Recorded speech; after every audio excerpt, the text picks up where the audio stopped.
1999 চনৰ এপ্ৰিল সংখ্যাত প্ৰকাশিত নলিনীধৰ ভট্টাচাৰ্যৰ সূৰ্যপ্ৰেমিক নামৰ কবিতাটো আবৃত্তি কৰিবলৈ চেষ্টা কৰিছোঁ। সূৰ্যপ্ৰেমিক ডক্টৰ হীৰেণ গোহাঁই সমীপেশু, কবি নলিনীধৰ ভট্টাচাৰ্য। বহুদিন হ'ল তেওঁ অহা নাই, ঘৰখনত জাবৰ, তেজৰ চিটিকনি, কদৰ্য কামনা। দেখি শুনি তেওঁ কৰবাত মানুহৰ ছবি আঁকিবলৈ তুলিকা তুলি লৈছে। প্ৰথমতে আঁকিছে হৃদয়খন।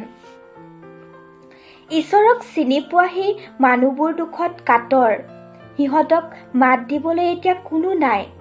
স্বয়ং ঈশ্বৰেও সিহঁতক পাহৰিছে।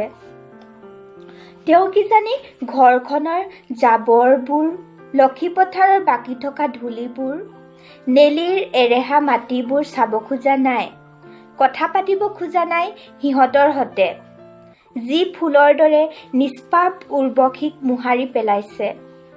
হাবিখনত জুই লগাৰে পৰা মই উৰিব পৰা নাই। পাখি ভাগি মই এতিয়া গছৰ খুৰুঙত পৰি আছো। তেওঁ নহালৈকে মই এই জুই চাই থাকিব লাগিব, যন্ত্ৰণা চুবাই সময় কটাব লাগিব। তেওঁ চকুৰ আগতে দেখিছে আনন্দৰ সৈতে মিহলি হৈছে পাপ, অমৃতৰ সৈতে গৰল। জোনক গিলি পেলাইছে আন্ধাৰে, গছৰ পাতবোৰক সেউজীয়াই লক এৰা দিছে। ফুলবোৰত ঘাঁ লাগিছে। পোতাশালৰ পৰা স্বাধীনতা এতিয়াও মুক্ত হ'ব পৰা নাই। মই জানো তেওঁ আহিব। পাপ দৃষ্টিত শিল হৈ যোৱা শৰীৰত তেওঁ জলপ্ৰপাত হৈ নামিব। সোণালী ৰূপালী মাছ হৈ তেওঁ সাঁতুৰিব। স্নিগ্ধ কোমল ৰামধেনু হৈ হৃদয় ৰঙীন কৰিব। লুইত আজিও বৈ আছে। তাৰ পাৰে পাৰে তেওঁ মধুৰ বাঁহীটি বজাব। মানুহৰ হাড়ত সোমাব তাৰ ছন্দ, আৰু শুই থকাবোৰে সাৰ পাব। বহুদিন হ'ল তেওঁ অহা নাই, ঘৰখনত জাবৰ, তেজৰ চিটিকনি, কদৰ্য কামনা।